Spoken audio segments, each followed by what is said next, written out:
Welcome back, guys, to my channel. It's been a long time since we have uploaded a new video due to some unavoidable reasons, but now we will continue. We will resume our series of the videos, and let's start with this first video.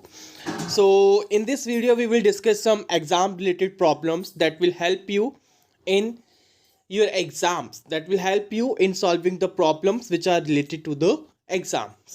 So in problems के आने के chances बहुत ज़्यादा हैं. इस type की problems आपको exam में देखने को मिल सकती हैं. So let's start.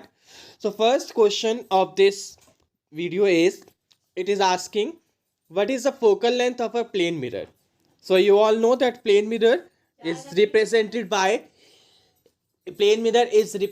by a line, and on the back side of that, behind that, the polished part is shown there. So focal length कहाँ पर होती है? जहाँ पर भी parallel rays after reflection meet करती हैं, उस पॉइंट का डिस्टेंस मिरर से, जनरली पोल से लेते हैं.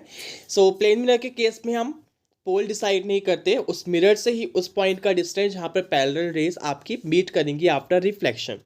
सो लेट्स सी, पहले हमें क्या करना है, इस पर पैरेलल रेज फॉल करानी है. सो लेट्स से एक पैरेलल रे ये है, एक पैरेलल रे ये है. So as you can see that angle of incidence is zero, because इस पॉइंट पर अगर नॉर्मल देखूँ तो वो इसी रे के अलॉन्ग लाइक करेगा.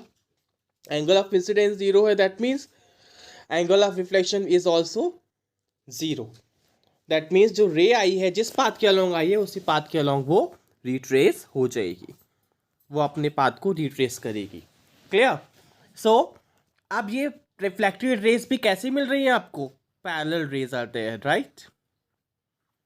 दीज आर पैरेलल रेज, और as you all know from maths also that they appear to meet at infinity, right? They appear to meet at infinity. So आपकी जो फोकल लेंथ होगी, अगर आप mirror से distance देखेंगे तो वो कहाँ होगा? इन्फिनिटी पे होगा. दैट मीन्स यहाँ पर इनफाइनाइट ऑप्शन है. So option number B is matching. So focal length of the plane mirror is infinite. That is the correct answer. Let's move to the next question. Yes. Next question is saying an object is placed at a distance of 10 centimeter. So जो data दिया है उसे साथ के साथ लिखते रहते हैं with sign convention.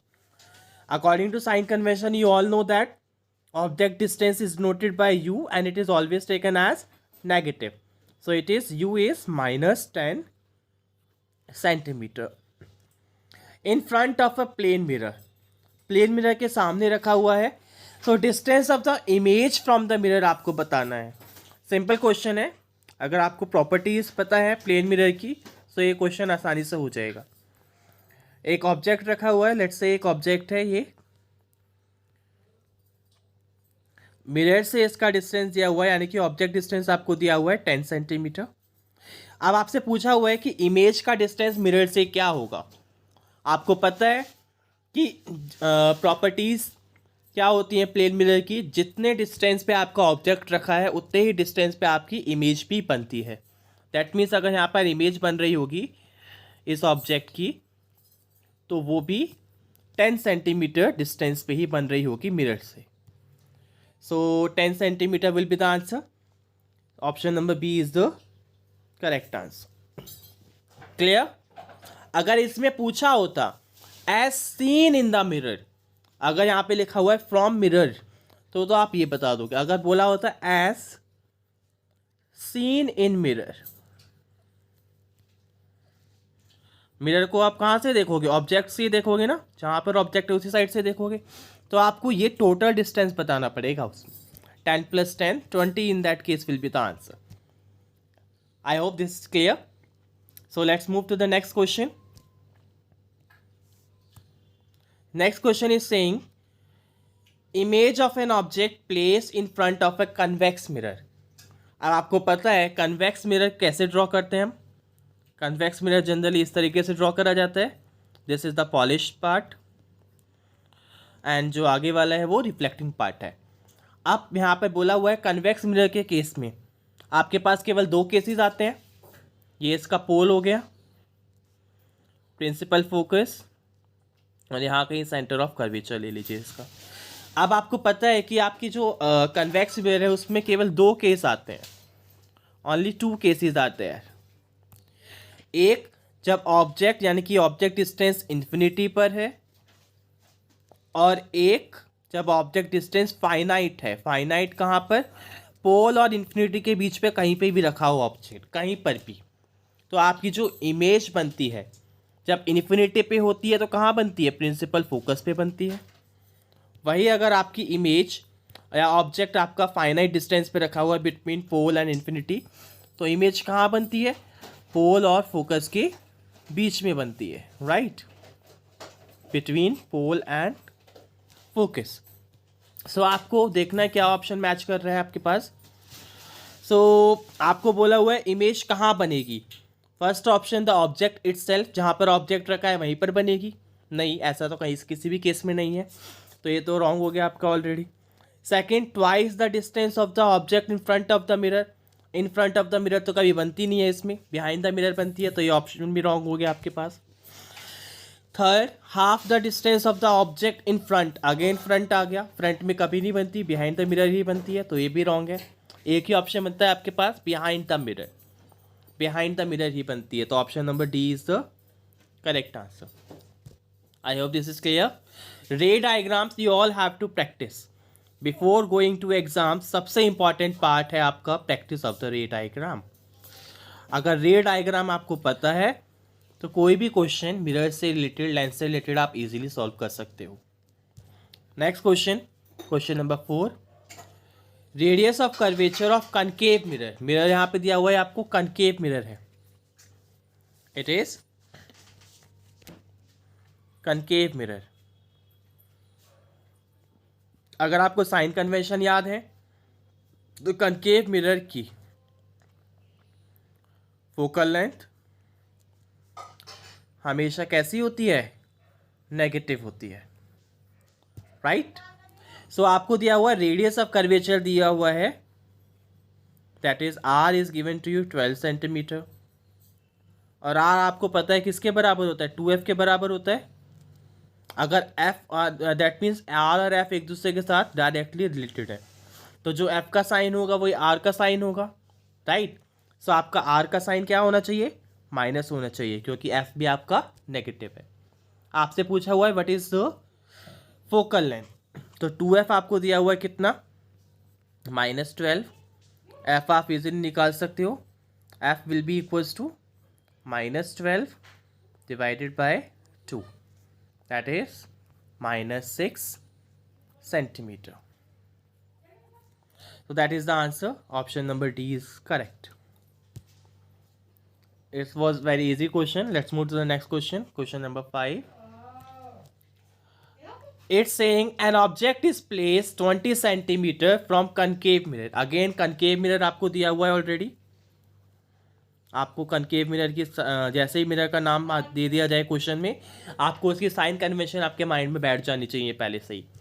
तो आपको ऑब्जेक्ट डिस्टेंस दिया हुआ है 20 सेंटीमीटर, राइट। ऑब्जेक्ट डिस्टेंस हमेशा हर किसी के लिए नेगेटिव होता है, that is -20 centimetre. Focal length भी दी हुई है आपको, फोकल लेंथ है 10, और आपको ऑलरेडी बता दिया मैंने प्रीवियस क्वेश्चन में कनकेव मिरर की जो फोकल लेंथ होती है that is negative. Not only concave mirror, convex lens की भी focal length negative, sorry concave lens की फोकल लेंथ भी नेगेटिव ही होती है, क्लियर। सो आपसे बोला हुआ है कि इमेज डिस्टेंस क्या होगा, what is the value of v, image distance. Simple question है, आपको क्या करना है इसमें, आप मिरर फॉर्मूला लगा लोगे यहाँ पर, या फिर आप यहाँ पर खुद देख लीजिए, कैलकुलेशन करने की ज़रूरत नहीं, या तो आप इसमें आप मिरर फॉर्मूला लगाओ, 1/f equals to 1/v plus 1/u, या तो आप ये फॉर्मूला लगाओ या अपना थोड़ा सा एनालिसिस करो क्वेश्चन को क्या दिया हुआ है। फोकल लेंथ क्या है 10, ऑब्जेक्ट क्या है 20, दैट मीन्स ऑब्जेक्ट डिस्टेंस आपका 2f है, twice of the focal length है, और ये कहीं से सेंटर ऑफ कर्वेचर पे रखा हुआ है, यस और नो। सो आपको पता है अगर आप ऑब्जेक्ट को सेंटर ऑफ कर्वेचर पे रखते हो तो इमेज भी कहाँ बनती है, सेंटर ऑफ कर्वेचर पर ही बनती है, राइट। यानी कि इसका भी डिस्टेंस कितना होने वाला है, 20 ही होने वाला है। अब आपको देखना है, ये आपको पता है कि कनकेव मिरर में इमेज जो होती है वो रियल होती है, जो real image in front of the mirror ही बनती है, राइट।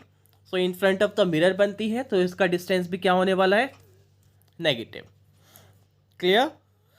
सो सी पर ऑब्जेक्ट है तो सी पर ही इमेज बनेगी, सेंटर ऑफ कर्वेचर ऑप्शन में है, let's see, yes option number D is there. So option number D is the correct answer. That was also very easy question.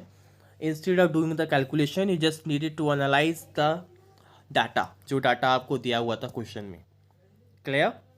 Let's move to the next question, question number 6. What is saying, velocity of light in air is this, that is generally denoted by c, speed of light or velocity of light, 10 raised to power 8 meter, and velocity in a medium में हम v use करते हैं speed of light के लिए, तो 1.5 into 10 raised to power 8 meter per second. Then what will be the refractive index, जहाँ पर भी एक मीडियम एयर हो जाए या फिर वैक्यूम हो जाए तो सिंपल आपको पता लग जाना चाहिए वहाँ पर कौन सा रिफ्रैक्टिव इंडेक्स की बात कर रहे हैं, वो एब्सोल्यूट रिफ्रैक्टिव इंडेक्स की बात कर रहा है। यहाँ पर देख लो ऑलरेडी, यहाँ पर आपको एक मीडियम एयर दिया हुआ था, तो यहाँ से आपको निकालना क्या है, एब्सोल्यूट रिफ्रैक्टिव इंडेक्स आपको फाइंड आउट करना है। एब्सोल्यूट रिफ्रैक्टिव इंडेक्स का फॉर्मूला सबको पता है, सिंपल। रिफ्रैक्टिव इंडेक्स को हम या तो एन से डिनोट कर सकते हैं या ग्रीक लेटर म्यू से डिनोट कर सकते हैं, that is equals to C divided by V, ये फॉर्मूला है।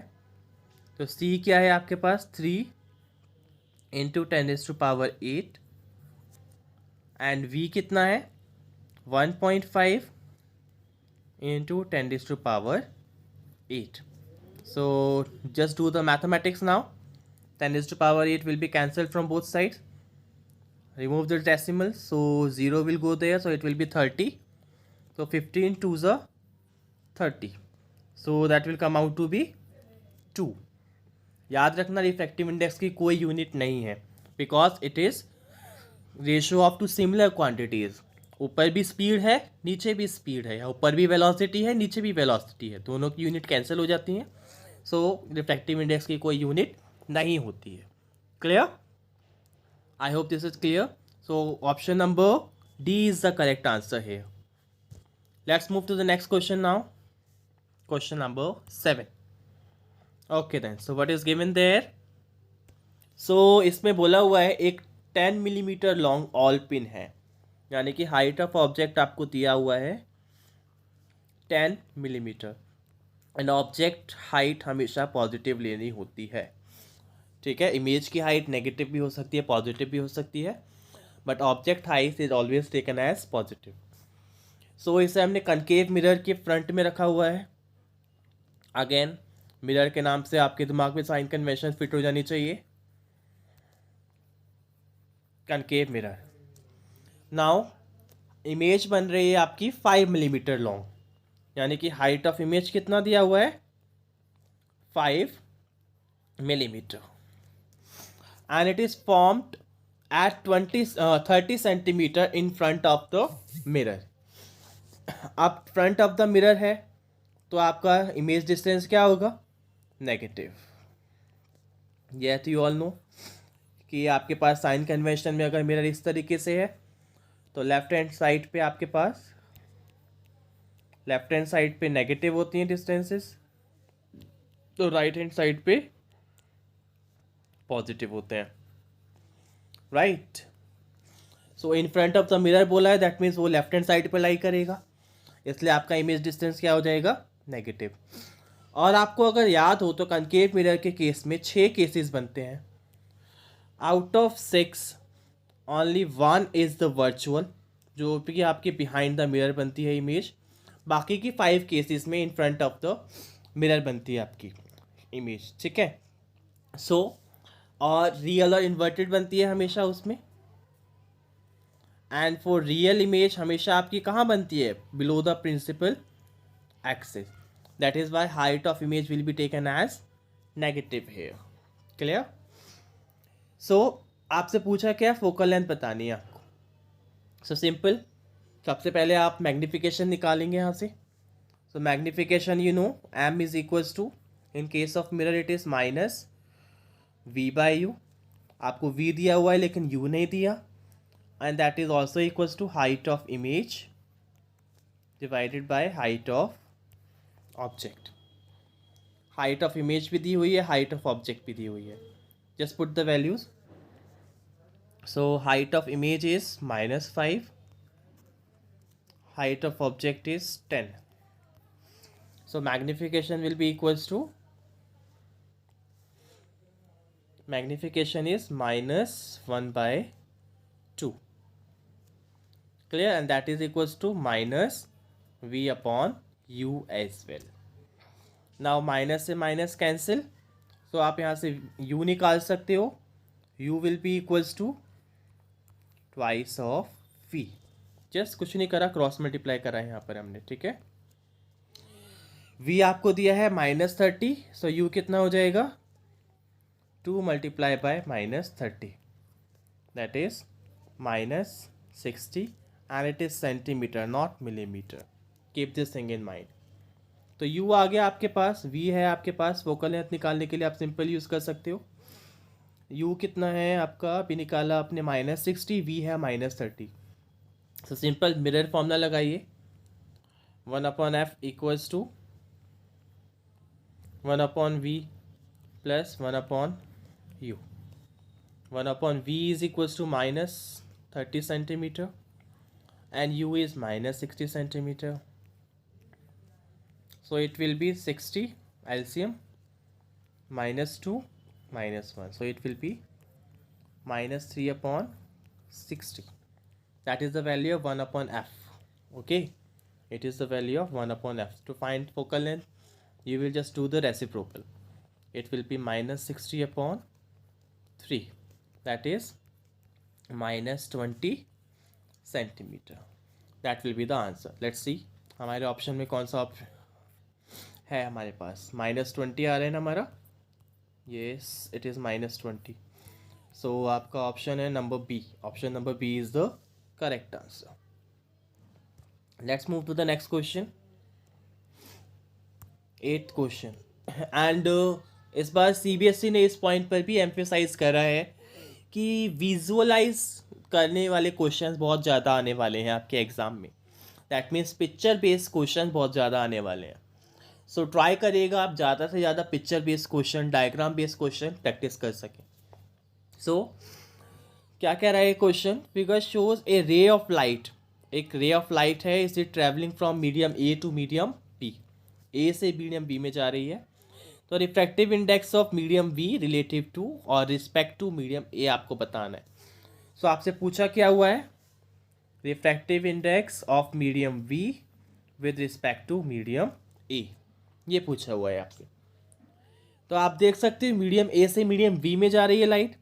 दैट मीन्स आपके पास जो एंगल ऑफ इंसिडेंस होगा वो क्या होगा, मीडियम ए में होगा, और जो एंगल ऑफ रिफ्रैक्शन होगा वो मीडियम बी में होगा। और दोनों एंगल हम किसके साथ मेजर करते हैं, नॉर्मल के साथ। तो आपको पता है from Snell's law this refractive index, अगर आपकी लाइट मीडियम ए से मीडियम बी में जा रही है तो उसमें हम क्या लिखते हैं, sine of angle of incidence divided by sine of angle of refraction. So let's see, figure से आपको आइडेंटिफाई करना है एंगल ऑफ इंसिडेंस क्या है। Angle of incidence is medium ए में देखिए नॉर्मल के साथ 60 डिग्री एंगल बन रहा है आपका, एंड मीडियम बी में देखिए एंगल ऑफ रिफ्रैक्शन 45 डिग्री बन रहा है। तो रिफ्रैक्टिव इंडेक्स क्या हो जाएगा आपके पास, ये पूछा हुआ है आपसे, that will be equals to sine I की वैल्यू कितनी है 60 degree divided by sine R की वैल्यू कितनी है 45 डिग्री। सो साइन 60 डिग्री की वैल्यू आपको पता होती है, sine 60 is equals to √3/2। Similarly sine 45 क्या होता है 1/√2। सिंपल, आप इसे मैथमेटिक्स सॉल्व करिए। 1/√2 जब ऊपर न्यूमरेटर में जाएगा तो क्या हो जाएगा, रेसिप्रोकल हो जाएगा। That means √3/2 equals to √2 divide by 1। Clear. So simple, अब आप √2 है यहाँ पर, तो 2 को क्या लिख सकते हो, √2 into √2। It can be return like this. ऊपर ऑलरेडी एक √2 है, तो √2 से √2 कैंसिल, तो आपके पास रिफ्रैक्टिव इंडेक्स कितना आ गया, √3 डिवाइड बाय √2। और यू कैन ऑल्सो राइट, दोनों को एक ही अंडर रूट के अंदर लिख सकते हो आप, √3/2। So that will be the answer. Let's see. So option number A is matching. I hope it's clear. Let's move to the next question now. Okay then, so question number 9 क्या कह रहा है, a light ray enters from medium A to medium B, A से B में जा रही है light, as shown in the figure, जैसा कि फिगर में दिखाया हुआ है। The refractive index of medium B relative to medium A आपसे पूछा हुआ है। सो आपको यहाँ पे कोई ऐसा नहीं बताया वो एयर है, वैक्यूम है, तो आपको जनरली किस रिफ्रैक्टिव इंडेक्स की बात करनी है, रिलेटिव रिफ्रैक्टिव इंडेक्स की बात करनी है।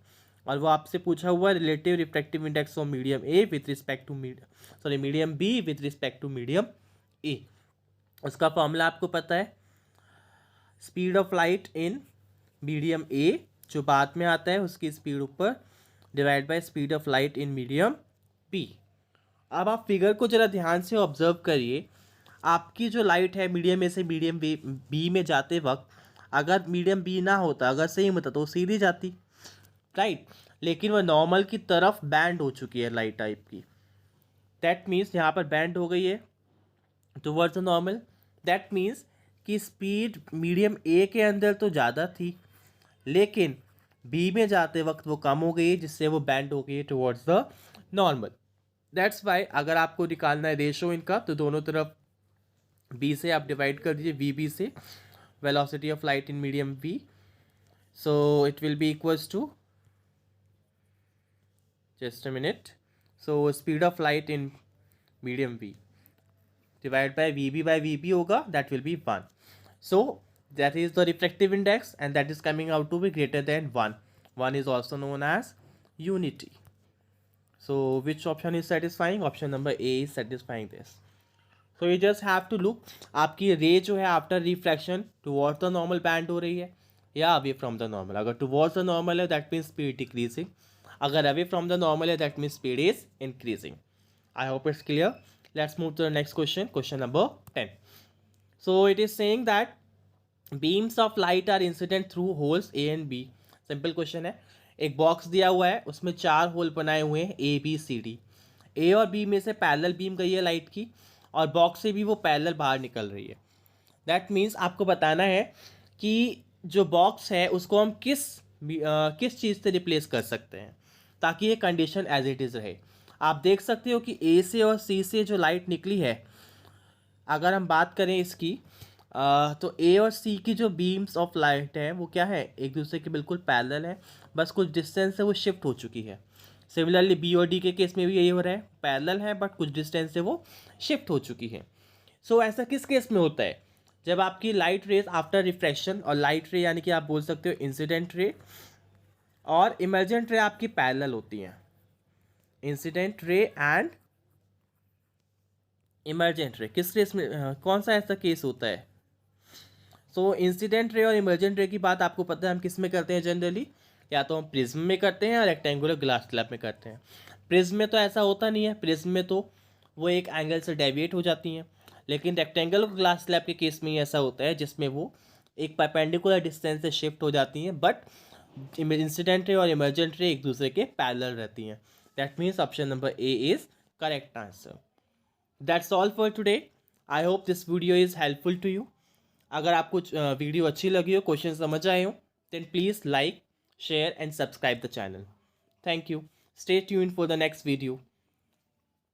Thank you and have a nice day.